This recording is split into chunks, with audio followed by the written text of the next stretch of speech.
Bien, muchachos, lo que vamos a hacer ahora es conocer las partes en forma separada del conjunto de embrague, ¿ya? Partiendo del motor, ¿cierto? Tengo acá el llamado volante de inercia, el que en la parte central, ¿cierto?, tiene orificios, como ustedes alcanzan a apreciar, los cuales hacen que este quede fijo contra el cigüeñal, ¿ya? Este volante cumple más de una función. Por la parte externa tiene ahí un dentado, ¿cierto?, que es la cercha, ¿ok?, que da la vuelta a toda la periferia, como ustedes alcanzan a ver, en la cual, como les mencionaba, ¿cierto?, se conecta el motor de arranque y hace que este empiece a girar, ¿cierto?, y a través de los pernos de fijación que lo firman al cigüeñal, este transmite el giro al cigüeñal y hace que el motor empiece a girar, o que el cigüeñal gire, que los pistones suban y bajen, como decíamos delante, ¿cierto?, hasta que el motor entre en marcha al momento que se produce una explosión dentro del motor. Por tanto, una función del, ¿cierto?, es transmitir el giro inicial para que el motor arranque cuando uno da el arranque inicial. La segunda función que tiene es permitir que sobre él se adoseen las partes del embrague, ¿no? Es decir, cuando hablamos de adosar las partes del embrague, mencionamos que aquí va montado el disco de embrague y sobre él va a montar la prensa, ¿ya? Y ustedes pueden observar, ¿cierto?, que hay orificios, ¿ya?, que van por el contorno, que permiten entonces, ¿cierto?, apernar la prensa contra el volante, dejando al medio al disco de embrague, ¿ya? ¿Okay? Entonces, cuando está el pedal de embrague suelto, dijimos, ¿cierto?, está todo apretado como un sándwich y el giro del motor pasa a través de esas estrías, ¿cierto?, hacia el disco de embrague, y entonces el disco transmite el giro hacia la transmisión, hacia el eje central de transmisión, ¿ya?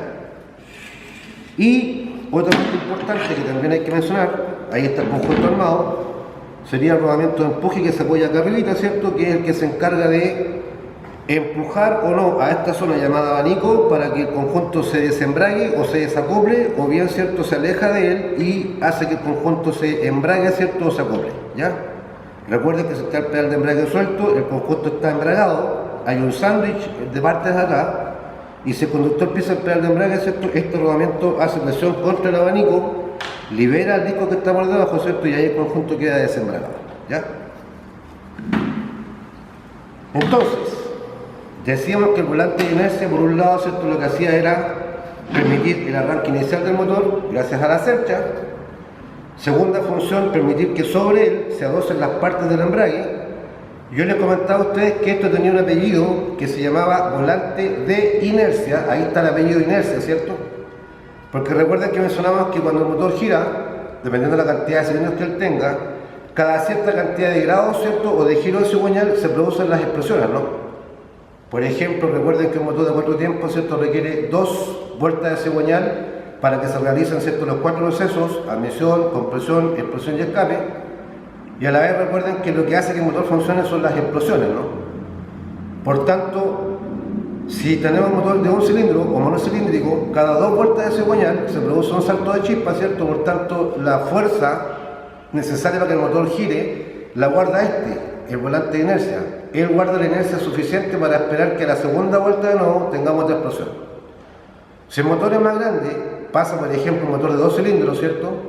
Como dijimos que eran 2 vueltas, son 720 grados de giro de cigüeñal, y si yo lo divido en 2, me está indicando que cada una vuelta de cigüeñal, o cada 360 grados, se produce el salto de una chispa en la bujía. Igual tiene que guardar inercia para que cada una vuelta el motor alcance nuevamente, ¿cierto?, a recibir la segunda explosión y siga girando.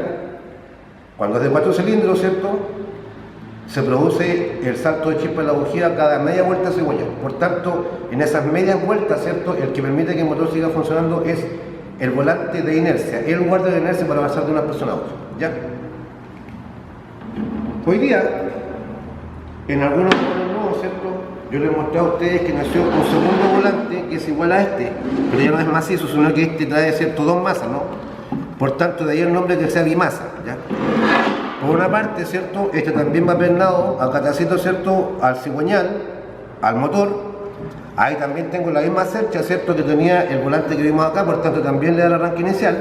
Pero aquí se agrega, ¿cierto?, esa rueda fónica, ¿ya?, que es la que le entrega la señal al sensor CKP o al sensor de giro de cigüeñal de la velocidad de giro del motor, ¿ya? Y en algún momento, ¿cierto? En alguna parte por acá, vamos a darnos cuenta a lo mejor que tenemos un dentado que es más ancho, lo cual nos hace ver, ¿cierto?, a la unidad de control que en ese punto el pistón se encuentra en el PMS, el pistón número 1 y 4. ¿Ya? Eso, ¿cierto?, indica esa abertura que es mayor. Habitualmente trae 60 dientes menos 2 que faltan ahí, ¿no? Pero más allá de eso, la segunda parte que tiene que ver con el conjunto embrague es que tengo una segunda masa que es esta, y si ustedes se dan cuenta se mueve, ¿no? Este es sólido macizo, pero este en cambio se mueve para ambos lados, ¿ya? ¿Cuál es la función de este embrague? O de este volante de masa, perdón. Yo a ustedes les mencioné antes que este, ¿cierto?, lo que hacía era guardar la inercia para hacer que entre cada explosión que se producía en el motor pudiera seguir girando. Pero eso trae como consecuencia una vibración en el motor básicamente baja de RPM. Y mientras menos segundos tenga el motor, es más notoria esa vibración que tiene el motor. Con este volante, ¿cierto?, gracias al bimasa, lo que hace este volante es justamente absorber esas vibraciones y hacer que el motor a baja de RPM funcione más estable, más parejo, ¿ya? A alta de RPM, ¿cierto?, ustedes comprenderán que si yo acelero, ¿cierto?, no es lo mismo que se produzcan explosiones cada media vuelta cigüeñal girando a 700 vueltas por minuto, en donde se produce aproximadamente, ¿cierto?, una cantidad de 12 explosiones por segundo, a que se mueve, ¿cierto?, a 3000 vueltas, en donde las explosiones se producen mucho más seguidas. Por tanto, el motor alta de RPM va a ser siempre más parejo con la velocidad entre una explosión y otra. Por tanto, va a ser mucho más necesario, ¿cierto?, específicamente para velocidades bajas, para la garantía en particular, ¿ya? Y es así funciona, ¿ok?